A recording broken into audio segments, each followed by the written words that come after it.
Good evening, everybody. My name is Dusty Baker. I am the sports anchor reporter here at Wave News for Wave News Sports. Here is your sports update for the weekend on July the 23rd. And we're all going to start once again with the key topic, which is soccer. Of course, while the Women's World Cup is taking place right now, let's not forget also that LouCity is still in action and Racing Louisville in action as well. And with a Racing win on Friday night in their particular tournament against Chicago, well, then it was LouCity's turn on Saturday. Things, however, did not go quite according to plan, unfortunately, for LouCity. They had a 1-0 lead, and that was thanks to a Dylan Maris netted kick. I believe it was in the 34th minute.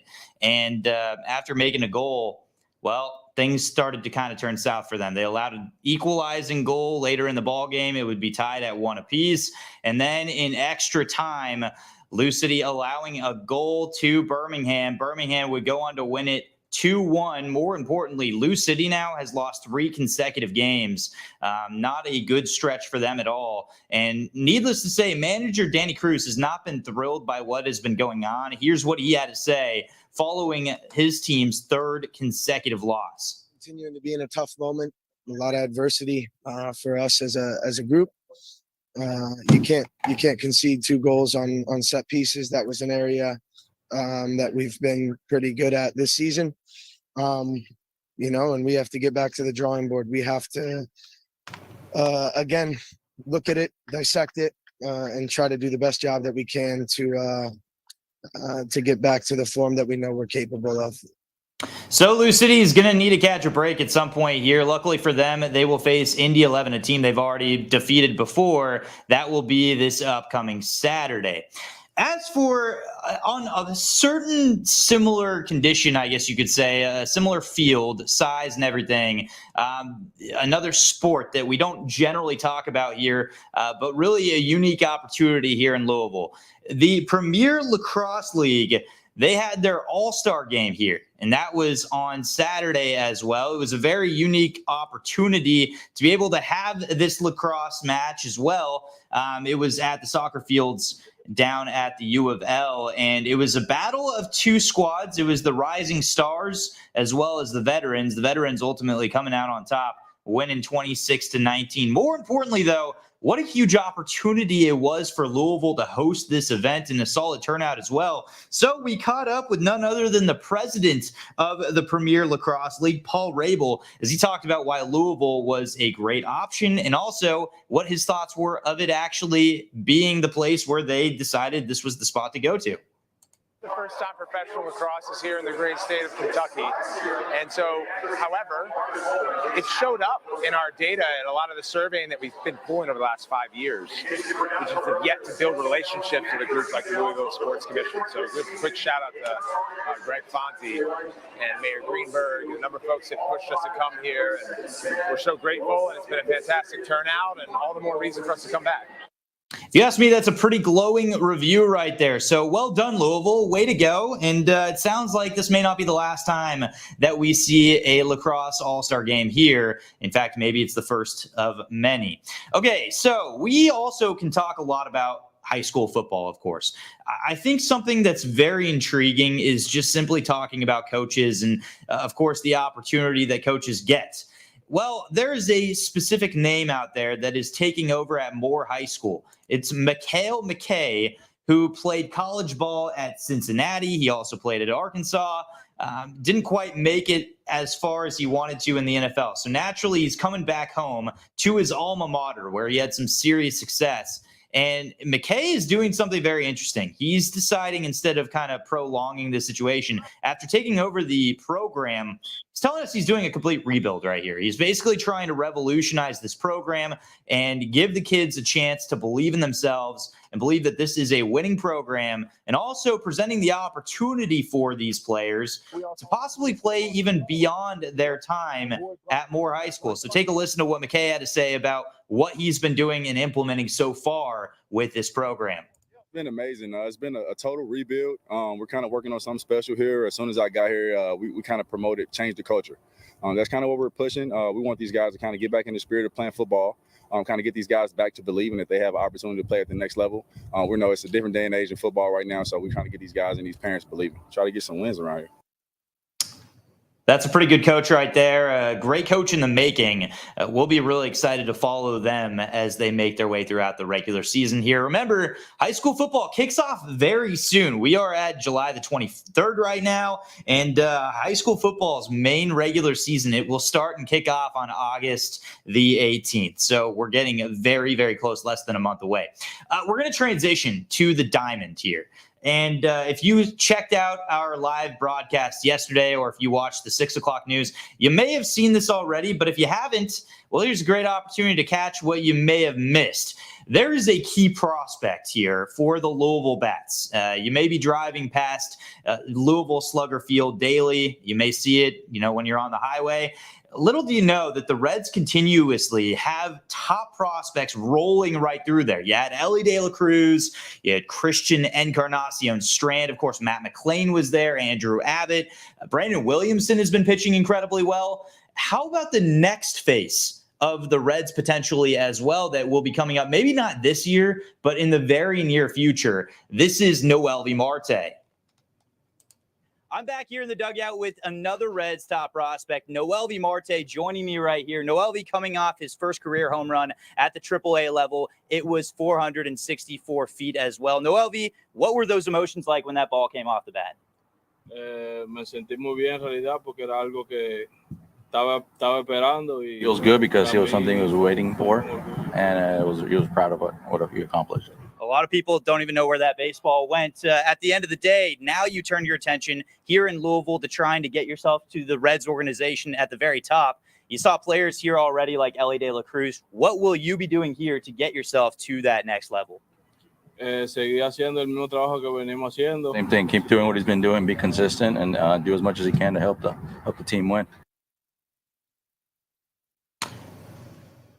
Okay, so that wasn't the whole scoop we needed on Noelvi. We actually dug a little bit deeper on this topic as well. We wanted to really get to know Noelvi and what his mentality was.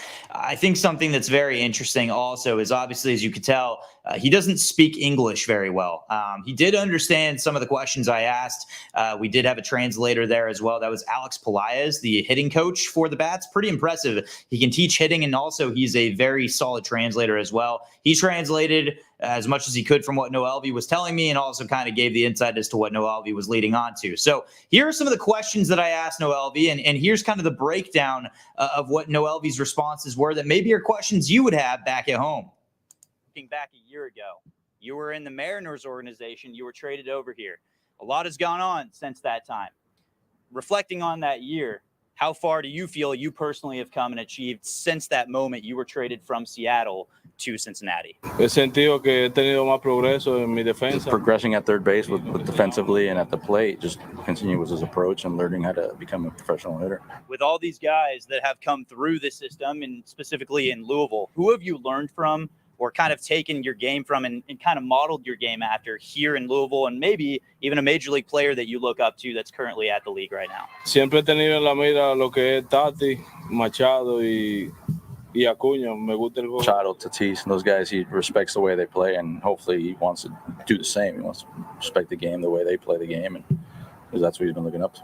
To be able to have fans come out here now, a lot of them on Twitter are pointing out to you, saying they want you to be the next one called up, and they're coming to the ballpark for you. What does that mean to you that fans are coming to the ballpark here in Louisville to watch Noelvi Marte play? Se siente muy bien en realidad porque ya con eso se quiere decir que estamos más cerca de la meta. Feels good. I mean, that means just closer to the goal and just be consistent and get into the goal. We talked to Ellie De La Cruz right here on this bench earlier in the year, and we asked him about his English and how he was growing and learning.